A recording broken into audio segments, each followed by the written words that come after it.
I think the biggest tragedy in business life is that I think more entrepreneurs should know when to quit instead of persevere. The most risk-averse way to sell a product and to build a serious business is start selling it before you even made it. Before you wrote a single line of code, check your problem solution fit and check your marketing fit. And if you have 50 people in your target audience that you can involve in creating this amazing product and it matches your market and business specifics, then you have potential gold in your hands. What I want to know is, like, how does an exit feel? Like, how does it feel to exit a company? Well, depends. When I researched you, there was like one number that kept on coming back, and it was that 9 out of 10 companies fail in the first year. And out of those like that survive, I think another 9 out of 10 survive the next year. Why is it that so many companies fail in the first year? Yeah, I think that's a very good question, because almost all companies seem to fail consistently. And ironically, there are only a couple of people on the planet that seem to make starting and scaling successful company after successful company look like a breeze, right? And ironically, there are very clear steps in entrepreneuring. And I think in almost 90% of the cases, it's just because entrepreneurs focus on the wrong things in the wrong phase. They don't necessarily, like all entrepreneurs that I know, and probably also knew you, they work crazy hard, right? They work from morning till night, 6-7 days a week. And it's not about how hard they work, because all of them work crazy hard, but it's about how they work. And ironically, if you look to like the big gurus online, they give super good advice, but the biggest problem is that advice from the wrong level, they give advice from their own perspective, can kill you.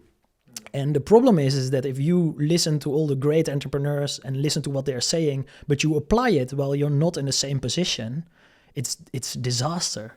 It can destroy your whole business. But if you focus on the right things, then you will actually grow, and everybody can do it. And consistently, it shows like teenagers here in the Netherlands who make millions. You know, it is possible, but it's almost like winning the lottery. I think almost 9 out of 10 people, entrepreneurs who start their first company, do it incidentally, right? Because you're good at something, you like something. They don't do it out of this great billion-dollar master plan. They do it because they just roll into it. And I think the saddest thing, and I think the biggest tragedy in business life is that I think more entrepreneurs should know when to quit instead of persevere. And it's exactly the opposite what everybody is saying, because if you're into the wrong business, if you work into a mine, if you're working in a silver mine and you're working there from morning till night, super hard, do you think at the end of your life you'll own the mine? No, of course not. And the problem with this is that most people just work really hard on the wrong things. While if they would slightly change their focus, they would be way more successful, way quicker. And it's all just about these certain steps that you have to do at certain levels. And let's be honest, there are 2 ways to learn this. Either you learn this from mentors, or you learn this the hard way by making mistakes after mistakes, after mistakes, which I did. Yeah. I failed a lot, you know, like the first 10 years of my business life, especially, I failed after failed after failed. And you just hit the wall again and again and again until you bleed. And then you start to understand that every level forces you and needs you to go in the opposite direction, which is the biggest irony possible, right? Yeah. Do you think that, because there's a lot of people out there that want to start businesses, right? There's a lot of youngsters out there, but a lot of people like in their 20s and their 30s, that you found a more successful company by founding a company out of passion? Or can you really design for it, that you say like, okay, you can either say like, I'm really passionate about something, like I like X, Y, Z, or I have this big idea because I have a problem? Or do you think you can really design it by saying, like, let's search for like a big idea and let's go for it? I would do both. Because if you do something and you hate your target audience, or you don't like to work with the clients you're working with, you'll have a very tough life. You know, but if you do what you love, for example, if you look to the artists, 99.999% of the artists don't become famous, don't become a Banksy, and they almost barely make any money for the rest of their life. That's a very tough passion to have as well. And what I believe, and definitely a mistake I made up until now, like if you started over like 10 businesses and a lot of them failed, then you slowly start to adjust your way of working, right? And the way that I would, if I could turn back time and I could do it all over again, I would 100% start business differently forever than what you do when you're just for the first time looking around how to actually do it, because it's so counterintuitive what you have to do. And what I would say is create certain specifics. If you look, for example, Elon Musk calls this first principle thinking. Brad Jacobs, he started like 6 multi-billion-dollar businesses, and they tell the way that they start a company.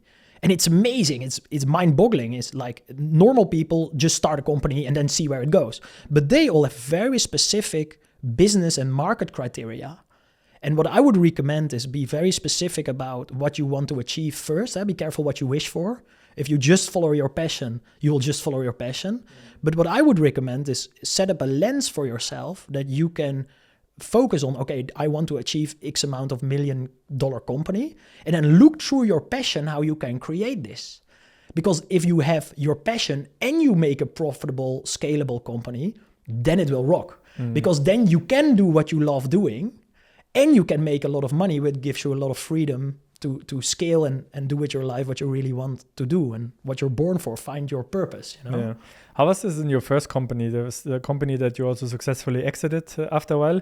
The first company was called Kaplock? Kaplock. Yeah, that was not my first company. That was my first company that actually succeeded. What was your first company then? My first company was when I was 14, 15 years old, and I started, it was called InnoCademy, and it was on secondary school. And there is like, what I realized, there is this big gap between the strategies that students do and work and know that are super effective. Like I believed when I was a kid, I was like, everybody can study at the highest level of education. In the Netherlands, this is called gymnasium. And I just thought it's the learning strategies, the cognitive strategies, as you would now call them, that are different, and it's almost purely decided by your education, by your social economic background. So the place where you're born decides pretty much how far you can get in this educational system we have in the Netherlands, which is ridiculous. Because this education gives you like a super hardcore ranking. You're dumb, you're smart, but it's bullshit. It's completely not true. And it educates you in the exactly wrong skills that you should know and should acquire, life skills that you need to succeed in the rest of your life. And ironically, is that my first company was focused on life skills. It was called InnoCademy, and it was focused on educating skills. There was like learning how to learn, which is very important. Like how do you, I was a little kid, and I was like, I tried to avoid this stamp of ADHD for life. You know, I didn't want to get ostracized. Until today, no. Yeah. And then on a certain moment, my poor mom, I would always lose my keys and stuff, and it was like horribly difficult. And I was like super hyperactive, even more than now. Imagine. and then I realized that she told me that there is like this state money that you can get once every 3 months for personal development. And then I started from 14 years old. I started doing webinars, workshops everywhere. And I would always message them, call them and tell them like, hey, I'm a little kid.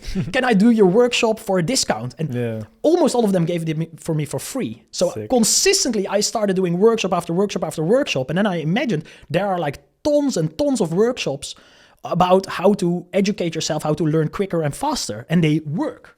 And step one is learning how to learn. The second one was entrepreneurship, because school doesn't teach you how to create businesses. But there are two kinds of people in this world.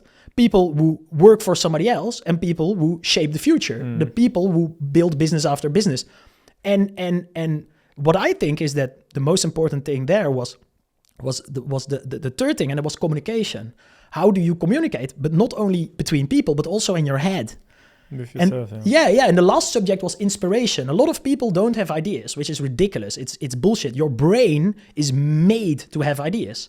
The same that your brain is made to have thoughts. So I got kicked out of school. And it was really funny because I got kicked out of school because I had like had an absence level of 52% accepted absence, because I could sign my own papers because I did so many things on the side, right? But they really didn't like this because I was like doing 2 schools at the same time, one in the weekend, one through the weeks, doing all these workshops, this crazy psychological research and stuff. I would sign myself up voluntarily for anything I could find. And then I got kicked out of school. And ironically, within a year, I got paid better than the teachers. And I had to teach, which didn't work, by the way. I had to teach my own class I got kicked out of, which definitely didn't work because they were like, yeah, what are you going to tell us? Yeah. You know, like it was super funny because, but for me, it was a very big change in my mind, a very big epiphany that first I thought, I wanted to go to university to go where genius people are. And then I realized that all these people in my class would go to university, right? Do you think that entrepreneurship should be taught in school? 100%. And it is nowadays, it's taught in school. Like I am a guest lecturer at a couple of universities in the Netherlands, for example, for prototyping, because in engineering, I developed and patented and really brought a couple of products to market successfully. And this is one of the most difficult things I've ever done in my life. Like invent something is A, horrible, and B, to actually become from an engineer, become a business person is also a very difficult journey. And but it's very difficult to teach. And I give the subject prototyping, for example, and also lectures about inspiration and about how to actually build a business. But I think when the first time I became an entrepreneur and tried to become an entrepreneur, it was almost impossible because school would hate you doing business. And now they applaud it. You know, it's even a thing in national education. They say entrepreneurial spirit is well regarded. Yeah. But we didn't get any exemption for any subject ever. You know, they really didn't like it that we were doing something else next to school. Why should because I think right now the kind of almost predetermined path that I see with almost all my friends, but also like everyone I think I'm talking to is typically like, okay, I'm going to go to school and then afterwards I'm going to study something. Yes. Why would you advise against that? Well, because 9 out of 10 schools are bullshit. And what do I mean with this is, for example, I definitely recommend you to go to a great university if you do like a technical study. It's very difficult to learn yourself a high-level technical study, like programming, embedded software engineering, robotics. I did embedded computer science, robotics, and it's very difficult to get the discipline they teach you in university. But I think even the engineers that were in my class, they were so great that they should get their diploma the moment they entered the building. You know, they were better than their professors. They were super highly talented. But I think all the other educational systems are crap. And what do I mean with this is because all these studies, they are ridiculous. They're just a waste of time because you have to imagine we nowadays have internet and AI. And what does this mean for your education is that the best course of action, what you should do nowadays, if I could turn back time and go back to secondary school, is drop out straight away, quit your school now and start buying workshops from people for like $2,500 or whatever, and really develop life skills that are now going to change the rest of your life. Because when I was a kid, there were no workshops about marketing or e-com or how to scale your business or how to start a fund. Now there are workshops for everything. And for free. And almost even for free, but also I would prefer a paid one because then you get like this mentor thing. And I think in life, one of the most difficult things is to learn what you don't know. Like for me, I blew my mind how it works to buying and selling companies and how investment works in practicality and how funds work. It blew my mind. It's like the hack in the matrix and everybody can do it, right? But to do it properly is very difficult. And to learn these black boxes, I think everybody has faith because it's very easy to develop something that you are brought up in, right? You see this in sports a lot. 2 parents who are great at tennis, kids are sublime in tennis. But to do something and excel in something that you've never done before, I think this is one of the most difficult things in life. And as an entrepreneur, necessary to conquer. Yeah, your black box syndrome. You know, you should always focus on what you don't know and start attacking this with full spirit. Yeah. And yeah. Out of your experience, I mean, you have founded a couple of companies. You are like in this entrepreneurship space. It's 10, 15 years.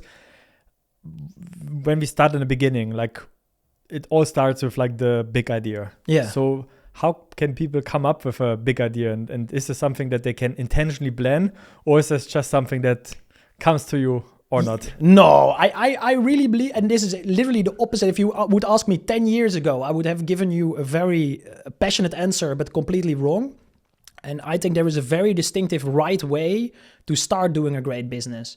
And it's actually way more easy and way less risky how the pros and the professionals and the top entrepreneurs start a business than what you do normally, because it's so incredibly counterintuitive. So what I would do is don't start by just starting a business. No, start by staying in your bed, be really lazy, and only focus on a couple of steps and keep it very simple. Don't make a website, don't make a business card, don't give yourself a pretty logo. Don't do any of that shit. Now, what you should do is first start with your business and market specifics. Like, what do you want to achieve? Because that gives you a lens to know what you should focus on. That's step one. And then step two is don't start building anything. Don't write a single line of code, even not with AI. No, what you should do is start talking with your target audience. Get 50 people in a list on LinkedIn, on WhatsApp, whatever, doesn't matter. Get in touch with them. Tell them, hey, I'm doing market research. Can I ask you a couple of questions? Almost anybody will say yes. And if people say no, you don't want to deal with them anyway, you know? And then ask them what their biggest problems are, what their biggest obstacles are. And especially for your first company, because the chance you failing is like 99%, so fuck it, you got nothing to lose. Make it yourself as easy as possible. Stay in bed, make a little list. Don't write a line of code. And then ask them, hey, what are your biggest 3 problems and obstacles and things that you've been having experiencing last 3-4 months, whatever. And then do it with the target audience you love, people you respect, people you like to work with for quite a while. And then you will start to see patterns. And then you can say, hey, okay, this is my business and market specifics. Hey, and this is problems that I see. And maybe there's even a solution I can find. And then you can start to see these problems, and you talk to 50 people in your target audience. And then you see, oh, they all have this problem. Maybe this is a solution. And then pitch it to them. And you can literally do this all out of your bed, right? You're still not moving. You haven't done anything. You're just chilling, lazy as possible, seeing, okay, how do they react? Can I talk to them? What is their process? Really get into the specifics.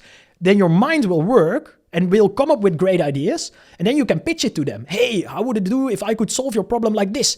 If they don't blow up, if they don't glow up, if they're not enthusiastic about it, scrap it. Well, how difficult it is to filter ideas like this? Super simple, right? And then if multiple people get super enthusiastic about this, ask them for money. If you look to the best entrepreneurs in the world, what I did very wrong as an entrepreneur, one of my biggest mistakes was as an engineer, first need millions of euros of funding to build something and then hope that it works. You don't sleep anymore on a certain moment. You only have nightmares, praying to God or whatever that it's going to work, right? Because you promised the investors it worked, you convinced all your employees it worked, but technically you don't have no idea. You don't want to be in this horrible situation that a lot of entrepreneurs are, you know? What you want to do is pre-order, create a waiting list. Ask them, hey, if you would like to this, what would you spend to solve this problem for you? And if a lot of them, if you solve this, I would give you X, Y, Z. Maybe you can work for it. That's the feeling you want to create. Because 9 out of 10 businesses fail, but the tragedy is the 9 out of the rest that don't fail, but are stuck in their business until it eats them away, right? The lukewarm businesses, it's even bigger tragedy. And the way that if you don't have your business and marketing specifics, and you don't talk with your customer, with your target audience, or you don't even like your target audience, even worse, and you don't have this great problem solution fit, then you're stuck, you know? And then you can spend a long time trying to develop something, but because you didn't do the start right, you're stuck in it until you have like an existential crisis, and it either blows up, it either crashes, or you're stuck in a rat race for as long as you don't want to quit. Yeah, it's quite interesting because I think that most, let's say, influencers, entrepreneurs give that advice actually the opposite, right? They say like, if you have an idea today with AI, even faster, develop your landing page, set up your email, reach out to your client, create your first content piece. So it's almost like the opposite what you're like. Yeah, it's exactly the opposite, because it doesn't work. Because you can, the guaranteed way, the most risk-averse way to sell a product is and to build a serious business is start selling it before you even made it. Before you wrote a single line of code, check your problem solution fit and check your marketing fit. And if you have 50 people in your target audience that you can involve in creating this amazing product and it matches your market and business specifics, then you have potential gold in your hands. Then you have a successful business. But if you just start running, it will not, the chance of it succeeded is less than zero. If you look to the best entrepreneurs in the world, they all do the same. Like Elon Musk is one of his biggest jokes on the planet is he created this horrible car, right? This Cybertruck. People love it or hate it. I horribly hate it. I love his Teslas though, but I hate the Cybertruck. It's disgusting. He didn't even have a mass production pipeline for it. You know, he said, "Oh, this glass is unbreakable," and then he broke it on stage. You know, but there was only a prototype. There was not a mass production line. He didn't have anything, but he started pre-selling it. You know, the best apps in the world, for example, in the Netherlands, Picnic, they started rolling out per city, but already had like thousands and thousands of pre-orders, waiting lists. And then the most motivated waiting list, that's where they started to expanding to. And if you change your mindset of first proving to yourself that you're wrong, Elon Musk called his first principle thinking, right? If you first prove yourself that you're wrong and you go to the smallest things, and then you check if this is actually right, it's a more scientific way to approach it, right? And then you just talk to clients. And if nobody wants to buy it, oh my God, you just saved yourself 1, 2, or 3 companies going broke, right? 3, 4, 5 years that you can cover in a week. But just checking, validating. And there's this another very tricky thing is that everybody is polite, especially in the Netherlands. But that's where you have to ask for money. If everybody's like, they don't want to conflict with you. Like, it's like when you're a kid. Yeah. And when you were like a kid and you go to your mom with a super ugly painting. It's horrible. And you'd ask your mom, "Hey mom, look at my beautiful painting." She's like, "Oh, it's so beautiful." You know, she knows it's ridiculous. You know, maybe I got some traumas there. I don't know. but the same thing with entrepreneurs. If I go to you and I tell you my amazing idea, you'll say, "Yeah, amazing." But if then I ask you, "Hey, but would you like to pre-order this?" No, it's amazing, but not for me.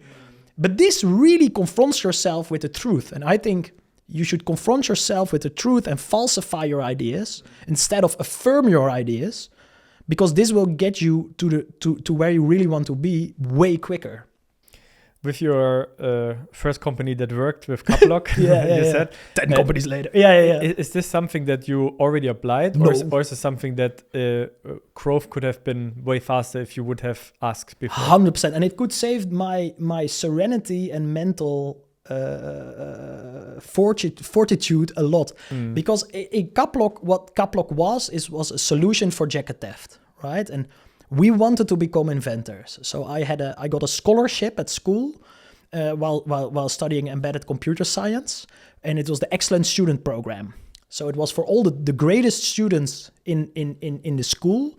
We would work together and then really build and make working products. We would invent, and all the best students that had a 7A+ average, 7.5, we call it in the Netherlands cum laude. We gathered everybody. And then we worked and made actual products like the first drones before drones were a big thing, robot arenas, you know, it didn't matter. AI things and stuff before AI was an AI thing. And what I realized there is that you can create very beautiful things if you work together with amazing people. And we wanted to become inventors, but we didn't know what to invent. So on a certain moment, a jacket got stolen in Carnival, you know, and here in the Netherlands. And then we thought, okay, let's solve jacket theft. But the problem was that we had done some market research. We interviewed 100 people. Hey, would you like your jacket not get stolen when going out? Yeah, sure. yeah, of course. Who's going to say, no, I like my jacket to get stolen. You know, it's ridiculous. But then we thought we could do it in 3 months with like 57,000 euros of investment. And we literally had borrowed gasoline for the car. And my mom would come with like soup every other day, you know, and we survived from nothing. We were in this super little attic. One person slept even in the hallway, you know, we didn't have elbow space. Yeah. But we had a dream. We wanted to become inventors, and we worked 6-7 days, or 7 days plus, at least a week from morning till night. There was like nothing else that we would do except try to become an inventor. And then the problem with Kaplock was, on a certain moment, you get like funding, and in the end we needed 3 years and millions in funding, because creating a high-tech mass-producible product is super expensive. It costs you at least over $1 million to make it mass producible, you know, like these big machines to injection molding to actually make it. And the problem was with Kaplock, if you are too deep down the rabbit hole and you're not 100% certain about if your product actually works or not, you're in a very scary mental place, you know? And of course, the American way is if you can see it, if you can believe it, if you can dream it, it's true. But in practicality, it's very difficult. And we were very lucky that it worked out, and it actually worked. The idea and the product worked. But for the same statistic, for the same chance, it would be a horrible experience, and then it would end crashing because you actually don't know if it worked. And if I could redo it, just really make a very simple prototype and see if it works, and you can build up your profitable development cash flow from day one, instead of building this super high-tech product that you need 3 years of working 80 to 100 hour work weeks or 80 to 100 hours a week to develop this product and then wish it works. Yeah, I think that's also a problem of most Kickstarter products, right? Yeah. So on Kickstarter, you always see like we are developing this, then they collect 300K, they collect it, and then, I'm a little bit guilty of buying too many Kickstarter projects because I think like, oh my God, this would be amazing. Yeah. And then most of the time after 1 year, it's like, oh, we have another delay. Yes. Oh, we need to do another round. Oh, we have some more money. And there is another thing that's very, very dangerous in crowdfunding, because entrepreneurs don't understand this, or maybe they understand it, but they don't practice it, is that if you get crowdfunding and people pay for X amount of products and you didn't sell it for a high enough price, this is not development revenue that you're getting. No, this is actually a product backlog that you have to deliver. So only on the net profit margin, so for example, I sell 100 products X on Kickstarter to you, I have to give it to you. So I don't only have to develop this still, mass produce it, but also deliver it. And that's why so many Kickstarters fail, because they think, oh, we got 200 million or even 1 million. Yeah. And then they start developing and then they're like, oh, shit, we have to give 2,000, 3,000 people this product. But we are not, our money is gone and we're still developing it. But you still have to deliver this 2,000-3,000 products. So you already start with a debt. Yeah. And I think crowdfunding is amazing, but you really have to really manage your money even better. Yeah. Because you have this production debt, you have to actually deliver. Yeah, I think for crowdfunding, I think it really supports also your idea a little bit, to get early feedback, to talk to customers. I know that Kasper Brandi, the founder of LabFresh, for the clothing brand, they do I think they have done all their launches with funding, and with crowdfunding. Yes. And I think they collected, I don't know, over I'm saying it wrong probably, like 10 million or something crowdfunding. Yes. Yeah. But he said this was really amazing because he was constantly in the contact with the client. Exactly. And the first clients got it and they said like, yo, we washed it 3 times and it's like yellow. Like, yes. What the hell? But now if we look to the principle we were just talking about, what do? You start talking with your clients and pre-ordering it to your clients. So he follows the exact same principle as every single successful entrepreneur in the world after like X amount of business and products follows. Right? He pre-sells, pre-orders, even pre-crowdfunds. Yeah. So, and this is what I mean, exactly what you're saying, they all follow the same principles. It's like physics, but then very counterintuitive business physics. Exactly. Yeah.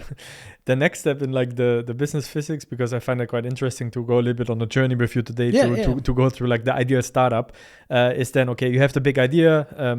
For you had many big ideas, but let's say on the drawing board at home, they have now their big idea. The next part is, of course, to scale the business, because that's after you get the first traction, scaling is the next part. Yes. So what is the part that is most important in that phase? Yes. So the problem here is that running a business yourself is very different. Like, there are so many great startup founders that are incredible, terrible managers, because what got you here won't get you there. In a very literal sense, and this is your first flip, as you could call it, is in the first phase, it is literally be this 100% in control guy, focused on achieving anything, cost what costs, right? And this will get you through the startup phase, if you focus on the right things, as quickly as possible. But then there happens this moment when you have like 15 plus people, maybe 1 million revenue, maybe not. And the problem is that then the whole game, without you noticing, from a Sunday to a Monday, the whole game changes. And ironically, and this is where a lot of people get stuck, because they're just barely profitable. They're not really breaking through the roof, but they're like slowly dying, but then over like X amount of years until they give up, get a heart attack, or even worse, give up their dreams. And the problem there is then you have to switch, because first you have to test your product, and then technically you already can get funding, right? It's not so difficult. And then when you have when you turn into a scale up, you have to focus on building a scalable organization. And almost everybody fails at this in the first place because they still want to be involved in the business. But a manager manages people who are involved in the business. And it's very distinctively different than running a startup. Is running a scale-up. What you have to do is you have to, and luckily there are only 4 steps in this. But they're so difficult because they require a distinctively different skill set and mindset that usually you don't have in your team. And the thing is that on a certain moment you have to start creating if you look to like Google, Amazon, Elon Musk, they all on a very early age had mentors that taught them how to manage their company, right? And they all do it in a very similar way. It's like they have this secret playbook that they don't show anybody, and us normal people never ever get to see, but they all do very distinctive similar things from the way they start a business, but also how they organize their business. And the thing is that you have to start and build a scalable organization from the moment you have like 15, 25 people, because before you have this, you never had this management layer. So on a certain moment, it just exists, it just pops up in existence. And if you are running the startup, if you're a leader, everybody looks at you for everything. You have to have the answer for everything. You have to know the structure, get everybody in the right position, know everything. But this is impossible, right? It's inconceivable. But the thing to do is that you have only 4 gear wheels of organizational structure and management. And I actually wrote a book about this.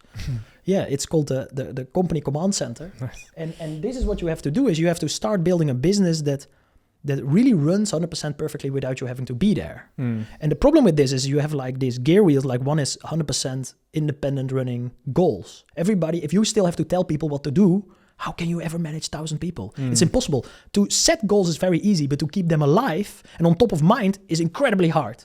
But the easiest thing to do is let people base their planning on the most important goals, because everybody is always busy anyway. So the most important things, if it doesn't matter how competent your workforce is, if they start earlier on something, if you start something first, it gets finished first. In a quarter, in a week, in a month, right? Or in a quarter, in a month, in a week. So the most important things is let people base their planning on the most important things and consistently reprioritize. This is what you call agile management. It's just reprioritization on a consistent basis. Second thing is, everybody is always talking about that you should work on your business, right?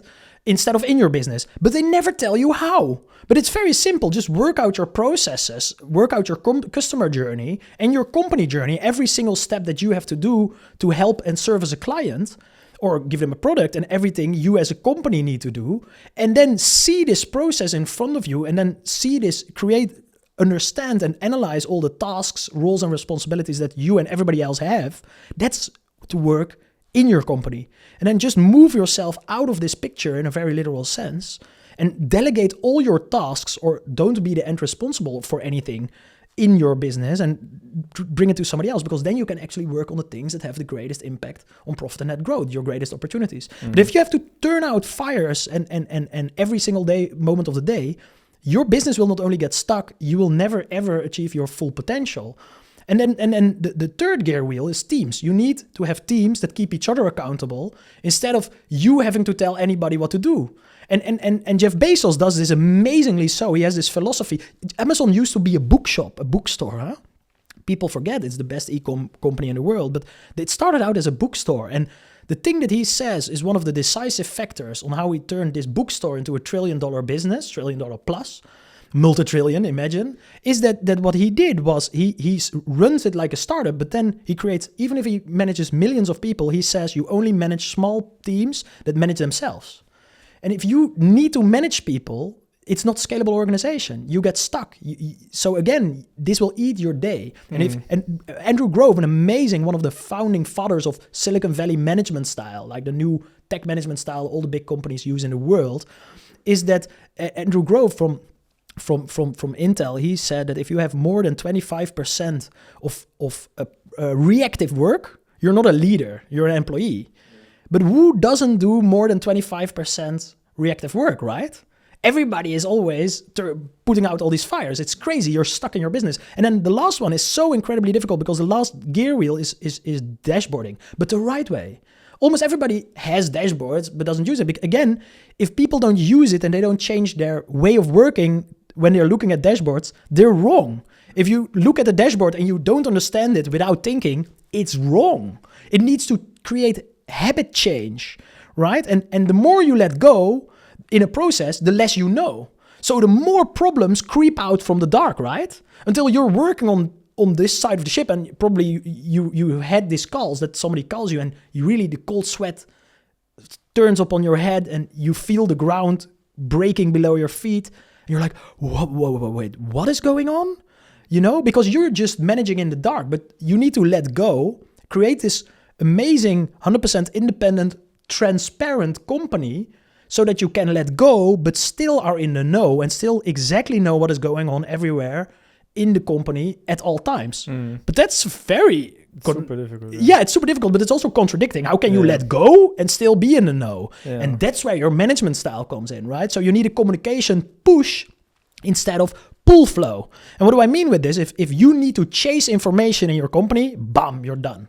Because you'll never be able to scale. And if you never stay on top of it. You're exactly. always one step behind. Yeah, you're always behind. Doesn't matter what it is. But what you have to create is this company-wide dashboards, this company-wide insight and transparency, total operational transparency, you call it. So you not only know exactly what the numbers are, no, you also know how the processes and departments are doing. You also know how the team are functioning. And you know how the operation itself is running, right? The execution is going. And then if people update you even once a week, you have this radar system in place. You exactly know what is going on all the time, everywhere, at all times. So once a week, you can recalibrate with your whole company.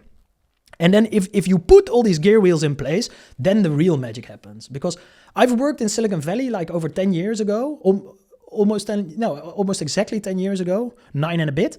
And the thing is there you learn how they do it well. And the Silicon Valley, to explain it, is like the district in the world with the most amount of $1 billion plus companies in the world. And it's not because there was oil in the ground. No, it's because how they treat their people. What are they famous for? They are famous for achieving 10 times more, and even more ridiculous numbers, with 10 times less management than the rest of the world. So how do they do this? Well, if you look to Google, if you look to all the big companies that everybody knows nowadays, from Apple to any company you can name, they all try to organize their companies from day one, that they organize themselves, and they all build their whole organizational structure around a principle which is called collective intelligence, is to maximize the intelligence, productivity, and effectivity of everybody in the whole company.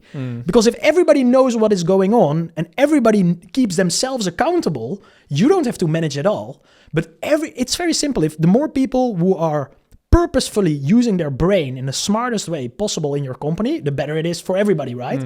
But almost all entrepreneurs suffer from ivory tower complex. There are like only a couple of executives, if you're lucky, and founders that are thinking and actually doing smart things, hopefully. And the rest are just zombies waiting on commands. But that's a very dumb way to run a company. But almost all companies are run this way. The smartest thing to do is to get everybody's brains together and empower them as much as possible so that they not only are happier to work harder for you, they really feel integrated and purposely integrated in the company. No, everybody is also smarter, and then you can start scaling. And I think my biggest mistake was the company after Kaplock. I sold Kaplock in a couple of shares. I sold the whole company and in a couple of tranches. And I reinvested 100% of every single euro that I had. I always had the dream as a kid that I wanted to have a sauna, right? It was my holy dream. If I'm rich, I'm wealthy, I want to have a sauna. But it took me 2 more companies to actually finally get it. And I got like my first serious amount of money from Kaplock. And then I was like, oh, I'm wealthy, I'm rich. But as a person, you can be pretty wealthy. But if you invest it in a company that you as well run as well, and you have like 40, 50 people running around, a lot of money gone very quickly, you know? It goes through it, but you don't really feel it. No, so a lot of money as a person that you can live a very, very nice life from is nothing in the game of running your own business. But luckily we learn from it. In the Netherlands, we call this in Dutch leergeld, right? Yeah. Well, we just waste millions of euros doing stupid stuff. That's the practicality, right? And what I learned there is that the biggest mistake that I made is not creating this scalable company where everybody knows what is going on and what is important, and then trying to scale it. Because the more you scale and the more stress you experience, the more, well, you will fail in the long run, because you'll get scared of growth. And if you have the feeling that you cannot grow anymore, because like I had this meeting with a client, with a very big client, we we landed, we closed, whatever you call it. We signed a contract with, and I really felt cold sweat on my head. I was like, this is either going to kill me or the company, you know? But this was like, how insane is this? If you landed the biggest client ever and you're not happy, you're scared. Well, then you know, okay, it's time to build a scalable company first, a scalable organization, and then start to scale. Because then you can scale with ease and relax, you know? Like, then you can still do whatever you want to do. Like Elon Musk, he works super workaholic in one part of the company, and he can only do this because the rest of the company keeps working. Yeah, but I think that, like, I noticed you mentioned a lot of like Elon Musk and Jeff Bezos and stuff. Yeah. I think those people are also like one out of like a billion like entrepreneurs, right? Yes. It's the same as like, you know, if you say like Messi or Ronaldo or something like this, it's like so hard to comprehend because they are so exceptional that even if you read their numbers, it's like it doesn't make any sense. It doesn't make any sense. Yeah. So how can like most founders that found a business, they maybe they don't start a business with having in mind, oh, maybe I'm going to build the next Google or like any sides of this. Yes. And then you are always involved in every process. Yeah. But how can they notice, like what is kind of the signs that maybe you noticed in your startups that you are the bottleneck, like you are the kind of person that decides on all that kind of stuff? Well, for me, it was the moment that I realized that I built a prison instead of a business, and that I was stuck, and that the more that if you cannot go on a holiday, say right about now, and you cannot leave for 2 weeks, 3 weeks, you didn't build a business, you build a prison, and then you're the bottleneck in the prison. Because if you are scared of growth, if the more you grow, the more stress you have, the more people you recruit, the more you have to tell people what to do, it's all wrong. Because what you have to do is you have to build an organization that works perfectly without you having to be there. That's a scalable organization, a structure that stays the same, even if you grow from 10 to tens to hundreds to thousands of people. And ironically, it's very simple to do. Because there are a couple of things. Is first, you have to realize this game is about money. And people who say it's not about money are either stupid or lying. You know, because the thing is if you don't know your profit on a daily basis, you don't know your freedom, you don't even know what you can decide about. So what you should run your whole company based on profit. Revenue is fictional, delusional money. That if you believe you have your revenue and you spend it all, you're broke. You're done. But what you should really start running your company from day one out of a cash positive flow. And if you look to all the biggest companies, again, they just do all these principles right from the beginning. Like look to Microsoft. They had so much cash on the bank. Even Apple nowadays has more cash than a small country in the bank without their investment portfolio. And so the first thing is really run your business out of net profit. And your net profit should grow or you're doing something wrong. And the second thing is just really collectivize, democratize the knowledge in your company.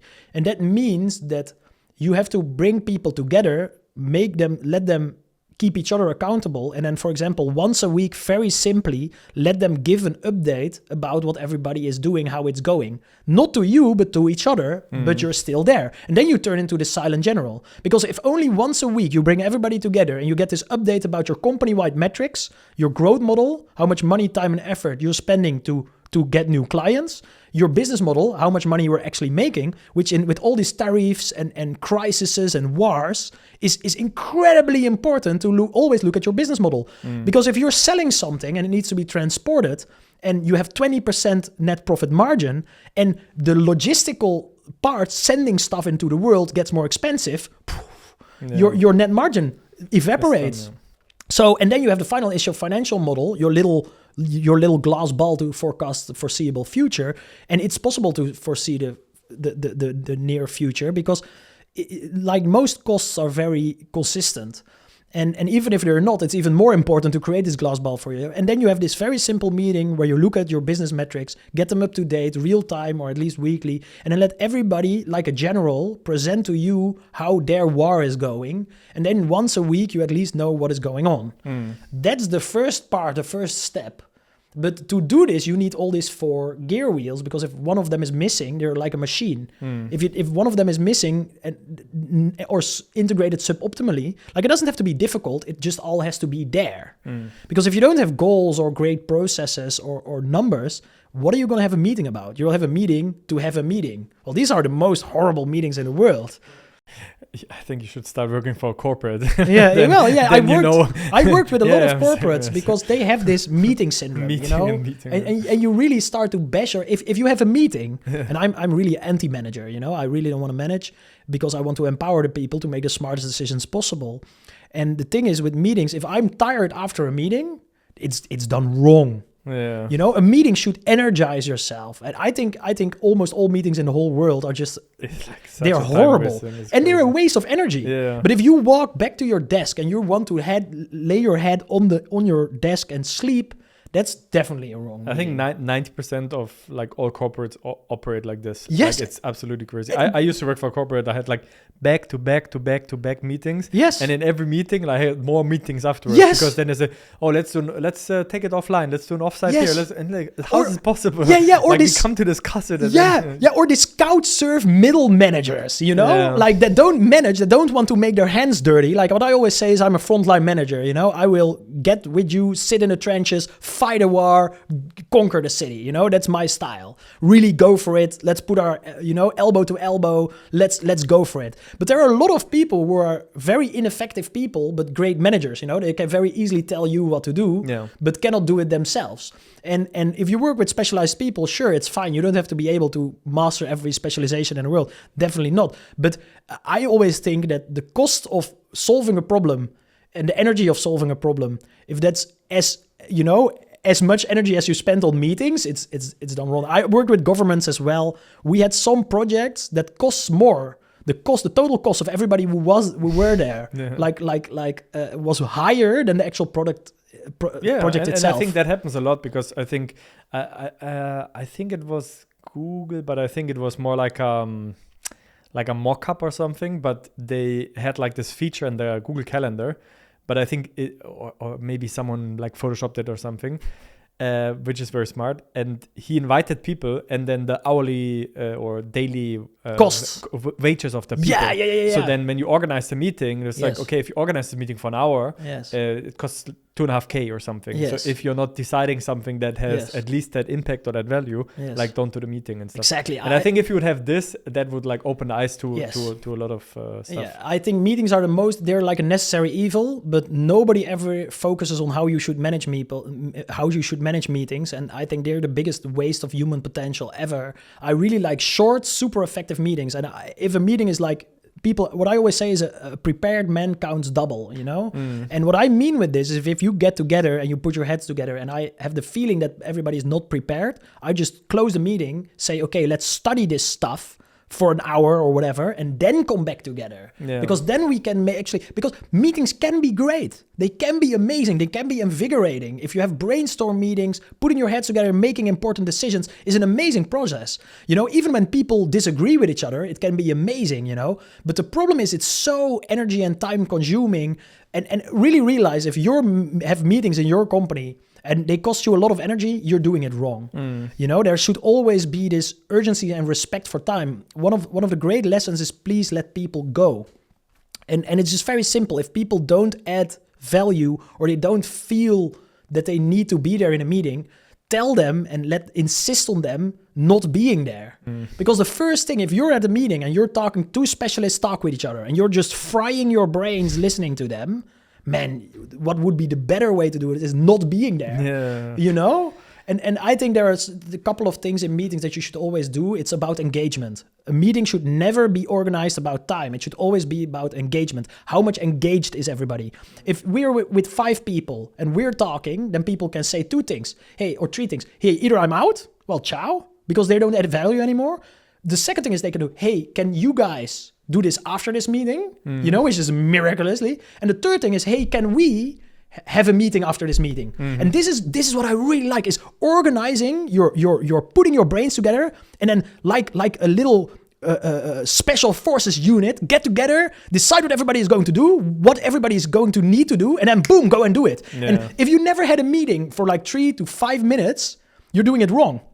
Why? Because if you put your heads together and you're really like, okay, I need this, and I'm going to do this, and he's going to do that. Okay, you guys need each other, we need each other. Okay, we have one meeting after this, one meeting after that, one meeting in like, I think 20 minutes. That's the way you should go about it, because your whole organization, again, should be focused about this collective intelligence, how to maximize the potential of every single human being and brain in your company, right? And if you're maximizing this, you start respecting people's brain, you know? And especially, like, I'm a pretty talkative person. One of the most important things that I do is called a parallel organization management style. So what do I mean with this is if I'm asynchronic brainstorming. So if I'm talking, but we use a brainstorm tool that introverted people who don't talk so much still can work out their ideas and things, that's where the real gold is, right?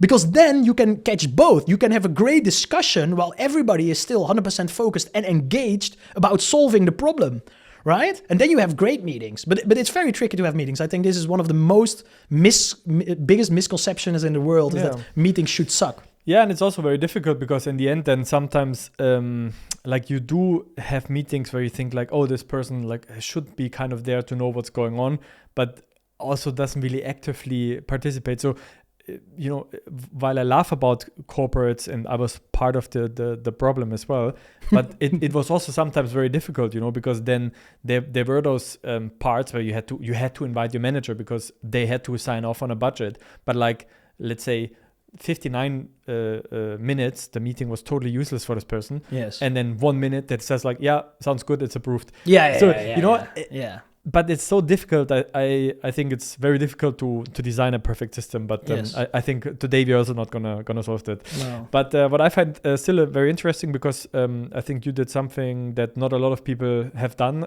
so far. Is like you had 3 exits. Yes. And while I don't want to know, I want to know the numbers, but we have to discuss it after the podcast. Yes. What I want to know is like, how does an exit feel? Like, how does it feel to exit a company like the day after the evening when you you've done the signature? Like, I want to see also like a little bit like inside of you. Is it then like a relief, or how does it feel? Well, depends. My second and third exit were way better than my first. My first exits I was very frustrated about.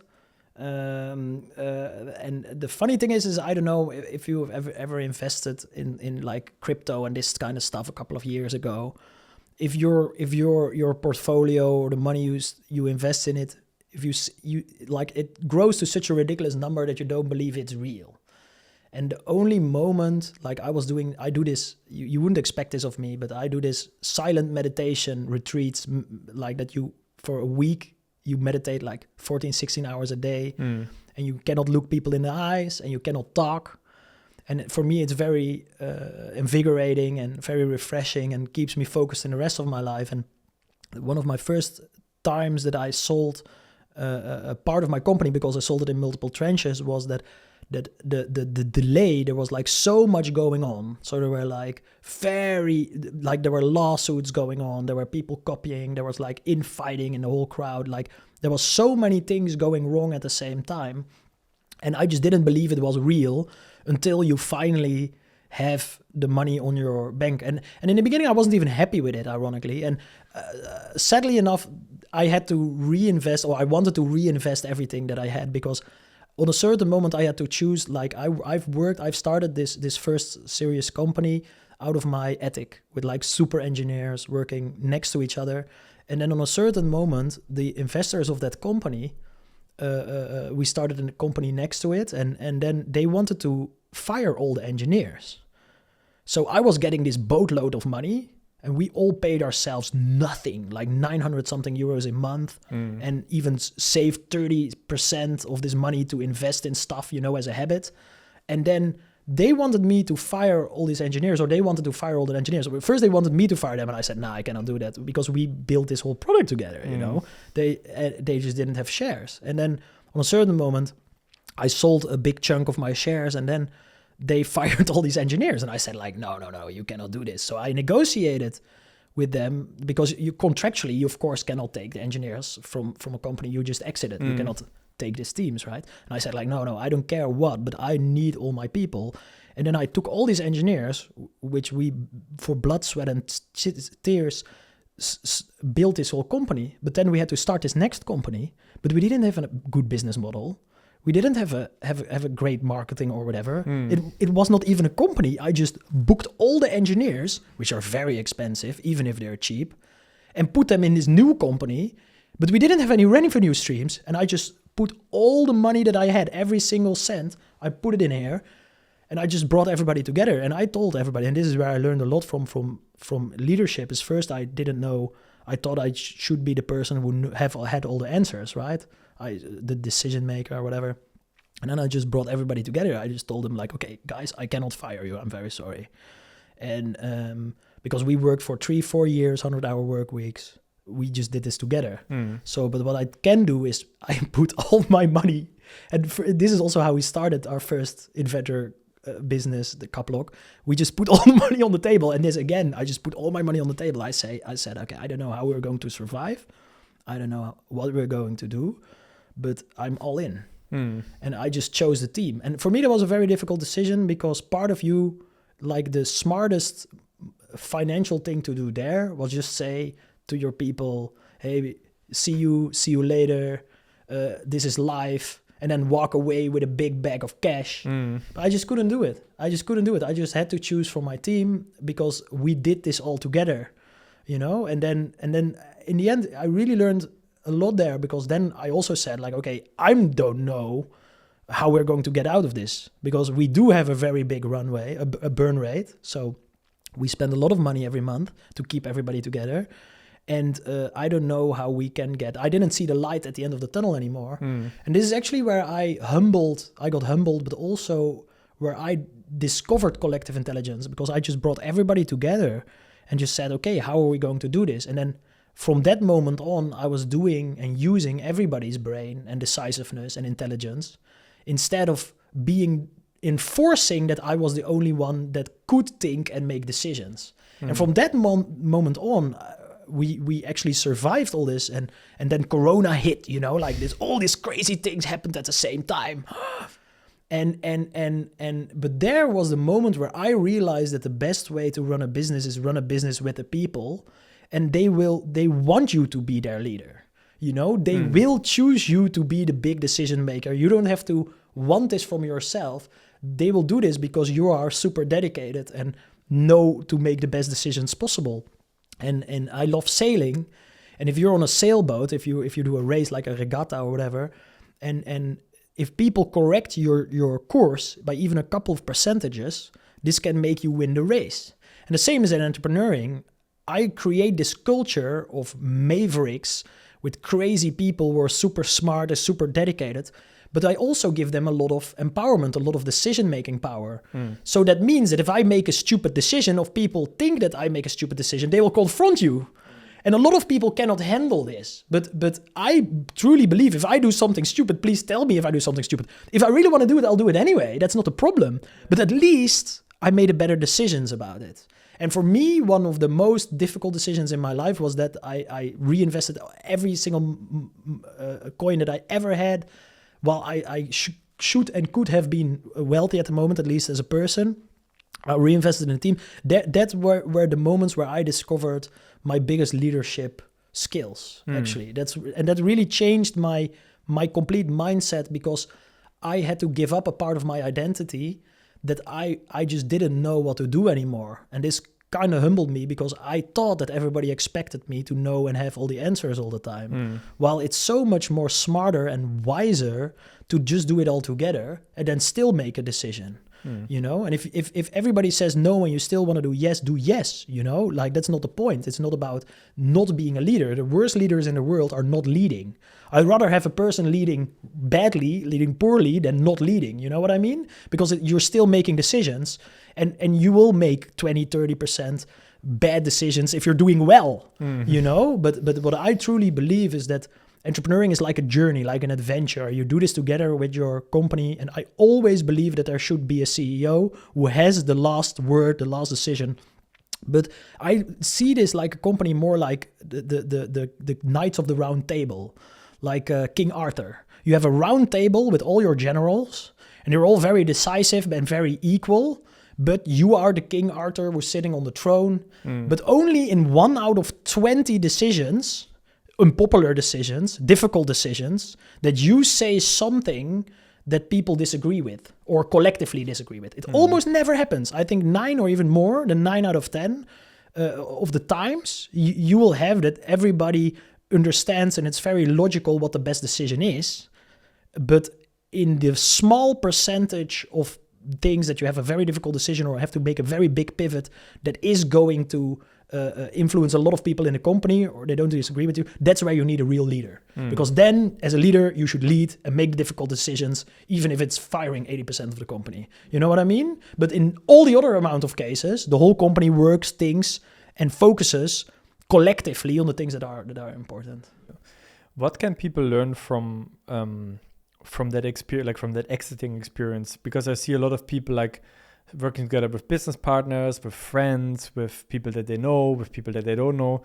Is there any advice that you can give them in terms of like, I don't know, fix your contracts, because I think like, you've been through this experience now 3 times. And I think in the setup, there's a lot of times what it goes wrong because, once there's the exit, it's a different story. Yeah. So I think the first couple of exits that you do, you should accept that you don't know what you're talking about.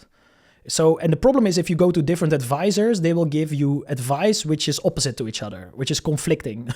It's like if you go to a lawyer, he says this. If you go to a notary, he says Y, and it cannot match. It's either X or Y. And in the business way, so you get all your advisors, they all give you advice, and then you decide still what you think you should do. The second thing, what one of the biggest mistakes, and it's also about funding, is if you give yourself less money in the beginning of a company, which is completely fine, give yourself sweat equity. This will gives you cards. What do I mean with this? This changed my life. Because in the first month, I didn't pay myself at all. And I paid myself nothing in multiple companies. But the smartest way to pay yourself is just write down sweat equity. But it needs to be in your books. It needs to be in your balance. What does it mean? Is that every month you pay yourself a very low amount or whatever. And then you save a debt your company has to you. So, example, you get like 2.5 grand or 3.5 grand or whatever. In the beginning, it doesn't mean a startup. I prefer people who don't pay themselves out in the startup phase, because if it goes wrong, this money I can use to hire 1, 2, or 3 other people, It's just more effective. But I also don't believe that you should sacrifice yourself for nothing. So if the startup works and it grows to a scale up, give yourself money every month that you don't get paid out now, but paid out later. Every round of funding that you can get, you can use this as cards. So next round of funding, if you've worked for a year, you paid yourself on paper 10 grand, but you only gave yourself 2.5 grand, you have this 75, 80 something, X amount of euros, 1,000 euros. You can so you get a new investment round of 500,000, a couple of million, and then you can move the cards. Okay, I'm paying myself out 100,000 euros. Oh no, that's too high. Okay, then 50,000 euros. That's one thing that I really learned from a very rich guy. He said, I don't need money. I just want to get death. I was like, whoa, that's smart. I'm going to do that for the rest of my life. And the second thing is with an exit, one of the most difficult things, the same with funding, is deciding your value. And what I would do there is literally, especially if you're in a startup, it depends on which phase you want to exit. If you exit in a startup phase, it's very difficult to evaluate a company, right? But I think this is where people say that if you get an independent evaluation of your company, it's actually independent, but it's not true. And I think it's all like fugazi, it's all like illusions, it's all smoke and mirrors. And for example, I was very tired on a certain exit. So I was done with negotiation fatigue. It's actually what great negotiators use on a daily basis. You're done with it, so you just want a quick exit. That's the most horrible situation they do. I had this one meeting that I'll never forget for the rest of my life with 8 hours in one go. 8 hours. And it was like a summary of all the stupid costs and stupid decisions that you've ever made. And instead of, by law, only the things that you should talk about in such exit kind of things are not all the small stuff. It's only the big stuff, right? Because nobody cares if you spend €4.50 on a stupid cable. Yeah. And the thing is that they did this on purpose just to tire you out. And then in the end, so really get experienced negotiators on your time. And if there is a negotiator on the other side of the team, offer them a commission as well. Just tell them, hey, you're negotiating for them. Nice. If you give me a fair commission, I'll give you a part of mine as well. Because then you turn them more neutral. You know what I mean? So the thing is, if you are against, and I negotiated with a couple of the most wealthy families in the Netherlands, and I was on my own, you know. I could have had help there that would change my entire life. And never ever feel yourself pushed. Like, I had crazy experiences with people who give you deadlines. Oh, you have to react within this, or you have to react within that. Do not push yourself ever. Do never ever feel yourself urgency or pushed. Don't follow their deadlines. If they want to make a deal, they'll make a deal. And if it crosses the deadline, it crosses the deadline. If they don't want to make a deal, the deadline doesn't matter anyway, because they're playing games. You know, and personally, I really like a very straight up like deal making process where you just bring in the table what you want, they bring the table what they want, and then you just see where you can get out of it. And yeah, I think that's pretty much it. Yeah, the urgency part is very important. Never ever let yourself be pushed, because then you react out of instinct instead of out of rationality. So if they say between Tuesday, just say no. I just want to have my time. I want to have my freedom, and don't make stupid mistakes, because if you're starting a company and it's your first exit and your first time you sell a company, you don't know the value of your own company, and you will be very surprised how much your company can be worth. And like certain numbers will sound very big to you, like $1 million or a couple of million. You're like, whoa, you know, that's a lot of money. And in the end, it's not. You know, it is, but if it's not a fair price, you still get like a bad deal. Yeah. You had now like all this cool experience, like all different kind of startup ventures, like you did a lot of company coaching, a lot of consultancy work, a couple of exits. Now you have a new venture, which is coming up, which is Stormson Capital. Yes. Can you tell us a little bit about this? Like, why did you decide to do a capital fund, and like, what is so special about it? Yes, and you're very well prepared. I have to compliment you on that, by the way. No, I think the hack in the matrix is buying, selling, and investing in companies. That's the complete hack in the matrix. It completely blew my mind when I started to discover how much money you can make if you let your money work for you, right? So the smartest people in the world are hardworking, but also the laziest people I know. For example, in the Netherlands, like working in property and this kind of stuff. You know, they let their money work for them. So they have this flywheel. And of course, I believe in that you should focus and master your niche. And my niche is restructuring and reorganizing companies. And what we're doing two things. We are building a capital community to give people and businesses the opportunity, even when they're not like multimillionaire, to let their money work for them and really bring everybody together and brainstorm. We have like a couple of different style of meetings. We have like meetings where we have pitch nights, where potential projects, entrepreneurs, and even startups and stuff pitch their ideas to us, to the rest of the crowds, that we can invest in them. We work together with a lot of funds. And the biggest thing in business is that the era of investing blind in businesses and things is over. And what we do is we want to guarantee people as much as possible to give them the most valuable possible for their money, you know, to have the greatest gains possible. And how do you do this is by we help all the companies that we invest in. So we empower the founders, we empower the executives, but we stand next to them in the trenches and help them create this management freedom, create a 100% independent, transparent, fast-growing company. We help them with recruitment, we help them with dashboarding, and we help them with marketing. So we can create such an amazing amount of value in such a short amount of time.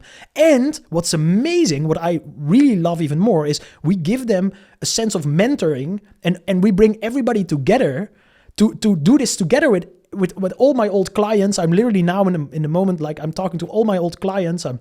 I'm calling them and I'm just bringing together everybody, because what we're going to do is we're going to create this opportunity where we can help, invest, and teach things to each other. So we have like brainstorm meetings, which are fabulous. Like really, it blew my mind how amazing this is. Like bring everybody together. And then we have like the pitch nights and we have the network nights. And what we do is we work with a couple of very big funds in the Netherlands.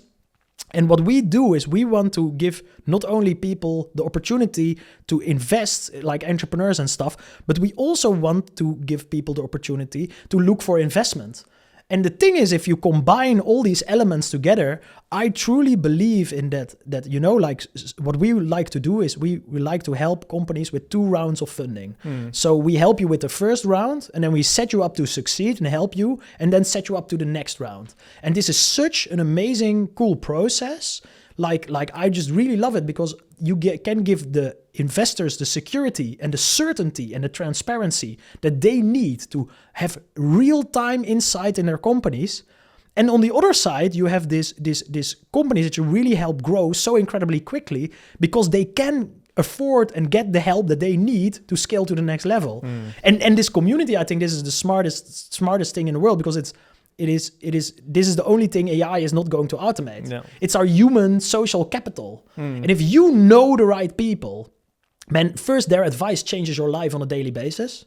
Like I burned down literal companies because a friend of mine was sitting next to me, which was way more successful than I was at the moment. And he just told me this is such a dumb business model. And he just had a 30-minute speech of me sitting there super demotivated, listening to him pitching why it's so dumb what I was doing. You know, and the day after that, I started scaling down that business, because he was right, you know. Yeah. And the second one is, man, we're working all so hard, and a lot of entrepreneurs are super lonely. Why don't we get together and have fun? Yeah. You know, because we're making money, but why not do this together and really have this nice cohesion and social thing, and we're in Amsterdam at the moment, and one of our next events is actually going to be organized here. And it's the same. It's just we have this capital. A lot of people, they are succeeding in the game. They can tell you how you can succeed better or harder or succeed in the game, but also they really love teaching you how to actually get where they were. And they are, you know, the same with the principles we talked about. You know, I love to share this with everybody. I love to help every entrepreneur on the planet. And I think I can help the entrepreneurs the most if I can help them with reorganizing their company, making transparency, empowering them, empowering their people, and giving them capital to really grow, you know, and then everybody is happy. Yeah. And I think that's the next move. And even working on it already really makes me happy. Yeah. And I'm learning a lot about how funds work and how you really, like it's a hack of the matrix. It's so cool what you can do with if you go to a bank, whatever, and you say you have a fund, and if you talk to we talk to some of the smartest people in the Dutch business scene, the fund managers and stuff. They are smart and to the point. They know what they're talking about. I talk to them, I was like, they completely blew my mind. And if I have the feeling that I'm talking to somebody who blows my mind on a consistent basis, I love this feeling because I'm learning, you know, and for me, that's a game changer. I think this capital fund is going to be amazing. And I'm very happy to be able. I'm blessed to be able to work with this and work with the people we're working with now already. And it's only going to be more fun. Yeah, super nice. I want to pick up on something you said, that like entrepreneurship is kind of a lonely journey. Yes, but also an adventure. Yeah. But I think that I don't know where, but I think on your website or something it said that like your entrepreneurial lessons, they didn't come cheap to you. No. What, like, if you can recap over the last 10-15 years, like what are the real costs of being an entrepreneur? And I don't mean like costs in terms of money, but like costs in terms of like sacrifices that you had to do. Well, I got fat, that's one. I always used to be a very athletic person, always sporting. Like I remember back in the days and in secondary school, I was like, we were running for fun from Breda to Ulvenhout, which is a little village next to the city I grew up in, and back and forth just for fun, which is like half a marathon and a marathon just for fun and giggles, you know. And I think you have to sacrifice a lot to become truly great at what you are doing, and I think I'm still not even one of the best. Like I really, really, really wanna get better in marketing and shout out to Daniel Dale and Samuel Onua and all these guys who are rocking the Dutch scene, you know, and I think they're amazing because they are very great marketers, and one of the things that I've sacrificed pretty much everything that I could. I'm very lucky and very blessed that I didn't sacrifice my relationship, but it got very close a couple of times. But I have sacrificed pretty much everything you could sacrifice, because that's the dedication it takes. For what I always say is, if you want to be a gold medal swimmer or basketballer, which would be very difficult in my case, but if you want to be a golden medalist, then you have to do things. You cannot go right and left in your life.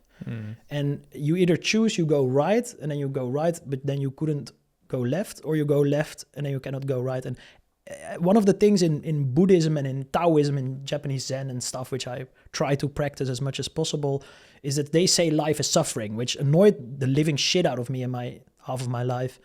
But it is, because if you want to suffer, I always say in organizations, you either suffer the pain of discipline, or you suffer the pain of stress and chaos.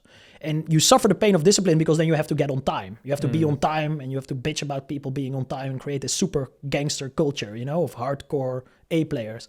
And on the other side, or you suffer from this, or you suffer from complete organizational chaos. And the same is in life. If you want to do something and achieve something, go for it. And the thing is, if you go for it and completely all in, then the chance of you succeeding in it and actually achieving it is way higher than going half for it. And if you want to be an Olympic gold medal business person, you just cannot do a lot of things the same as if you want to be the greatest in sport. You cannot go partying every day, Well, that's the thing. But Do you have any regrets? No, but I would do everything completely different if I could do it all over. I think a lot of people say, no, I would do exactly the same. I think that's stupid. I think it's also not true, because a lot of things you would do different. At least if you haven't learned anything between now and you're 12 years old, okay, maybe then you would do everything the same. But my life definitely hasn't been perfect, but I also cannot really have regrets. I would have done a lot of things completely different, but it's in the past. So I cannot do anything about it. And the only thing I can do is not repeat the stupid things that I have done. But that's it. It's in the past anyway. So yeah, you can have regrets, but it doesn't change the past anyway. So did you how do you deal with failure? Because I think as an entrepreneur, you have to fail a lot. Yes. So how do you deal with it normally? Is it more silently, or how you have a big boxing bag somewhere in the basement, or? I do love Muay Thai, but that's not about failing. The thing with failing is, and this is where our educational system is really, really wrong, because it teaches you that you shouldn't fail. And I think this is the dumbest thing in the world, because entrepreneuring is try to start loving. The more you fail, the smarter you know. It's like Thomas Edison. He invented the light bulb, but he had thousands and thousands and thousands of prototypes of light bulbs. And then they asked him, how did it feel to fail so much? And he said, I didn't fail. I just, every time you do something stupid, and I did a lot of stupid things, you know that you shouldn't do that. So you can stripe it off your list, And I definitely added some chapters to the book of all the mistakes you can do building a business. But slowly but surely you start to learn. And then when you get smarter and wiser, you start even to learn from other people's mistakes or the advice people give you. And then you become smarter. But I don't believe in failure. I think you should fail as quickly as possible, as many times as possible, because the faster you can fail, the smarter you can get. But how do you deal with it? When it happens? But when does it happen? Because I never know. For example, when a sales, when you well, I can remember sometimes I really felt like a failure. It was, for example, when a deal cratered. So we were doing this mergers and acquisitions. So we are buying and two separate companies, and we were moving them together, merging them together. And then this failed, and then I really felt that I. But not maybe feeling like a failure, but if something doesn't go as according to plan. I mean, that happens all the time, right? Yeah, it happens all the time. Yeah, I think you should just suck it up, just deal with it. Because how do you deal with it? Look to the positive side, I think, and just try to be as process focused as possible. And what do I mean with this? It's very analytical. Go into your feelings. Yes. Something goes wrong. You have a big deal, 100K should go through, 100% deal probability. They call you this, it doesn't go through. What do you do? It's actually, I learned this from Stoicism, and it is never focus on the result, always focus on the process. Because the more you want something and truly, the more you care, the more fucks you give, the less, the more you are, if things don't go, if you're, for example, if you want to go to a party and you have very high expectations, and they don't, they don't succeed these high expectations, you feel bad. But the opposite way also work. If you go somewhere and you really don't feel like it and you'll think it's terrible and it will be stupid, and then it's actually pretty good, you feel very happy about it. And the same is when you're doing something, whatever, never focus on the work towards the end result. And it sounds very contradicting, but that's Stoicism. They have been trying and practicing this for 2,000 years, is always work towards your goals, but completely feel okay with it. Like, for example, very great entrepreneurs, but also Kentucky Fried Chicken, Like Kentucky Fried Chicken got founded by this guy, and he's called, what's his name? Well, he has this army name, blah, blah, blah, I don't know. But he got rejected like 1,000 times. If he would care a lot about getting rejected, Kentucky Fried Chicken would never, ever have to be there. And the same with I think you really learn to work with failure in entrepreneuring and inventing products and things, because it always goes wrong. So you start to desensitize yourself to not care about failure. Just go again. And always focus on the process. I do the same with sales. Never focus on you want this sale or whatever. No, I just always say, I'm going to give my utmost best every conversation I have. And ironically, sometimes that I in my head told myself that this was the worst discussion ever, that they really disliked what I was telling them, I closed the deal. And I was like, wow, I definitely 100% didn't believe. I would have put money on the table that you wouldn't sign this thing, And then they signed it. And I was like, wow. So I don't know if that answers your question, but yeah, I just find it interesting, because I think with everything that you have going on, with like all the stuff, it seems also quite a hectic, a busy life, like always loud on stages, on podcasts and interviews and companies and selling and exit and big money. But like, when do you kind of like decompress? Like, when do you like also chill, because the burnout isn't far when you run on this rate, on this speed? Yes, I think for me is really decompressing. I think it's very difficult. I see this, but I really see this in my sleep. So for example, if I start to sleep worse, like what I told you about with Kaplock and reinvesting 100% of my capital, I was like insomniac, like crazy, and it took me years to lower my stress level, And but nowadays what I do is I go to saunas a lot. I really love saunas. I meditate every day. So I really love meditating. This really calms me down on a very consistent basis. And I try to sport daily. I plan to sport daily, but it doesn't always. I cannot always do this. And what I learned is that the period before you go to sleep, it's very important for me to decompress. And there's this crazy thing that I discovered on Incident in Australia, and it's called Yoga Nidra. And it sounds very hippie and stuff, but it's actually a way of going inside your body. Because I'm a very analytical, consistently thinking person. So I had a lot of trouble sleeping in my life. But nowadays, I sleep way, way, way better, because it's actually focusing more on the process instead of the results, giving your all consistently, because then you achieve way more in the grand scheme of things. And before you go to sleep, focus on really getting in your body instead of getting in your mind, because it always goes wrong consistently. So you over the years, you start to like kind of deal with it. And sometimes I also like it. Like I used to really not like stress, but sometimes, nowadays it also gets me going, It also gets you going. So on the other side, I also learn to love it a little bit more. Is there also like a quiet Dar? When I'm meditating, then I cannot talk. And ironically, my girlfriend talks more than me. So I don't want to be invited to a dinner ever. No, she's actually introverted. But ironically, she when we're talking, she just, I don't know, I just listen more. And she just talks more. But if we're in a crowd or with business people, I of course talk more and more and more.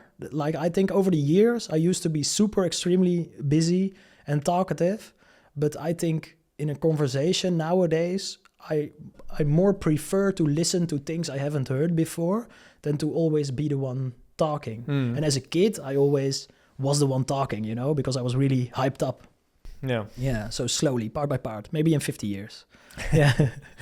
There's something, it's also almost the last question. There's something you said in a podcast that if you want to go to the next level, you have to develop in the opposite direction to where you are now. Yes. If we would open the door now and the 16-year-old Dar would walk in and we would show him who you are today, what do you think he would be most surprised about? Well, one of the things, what the game is actually about money.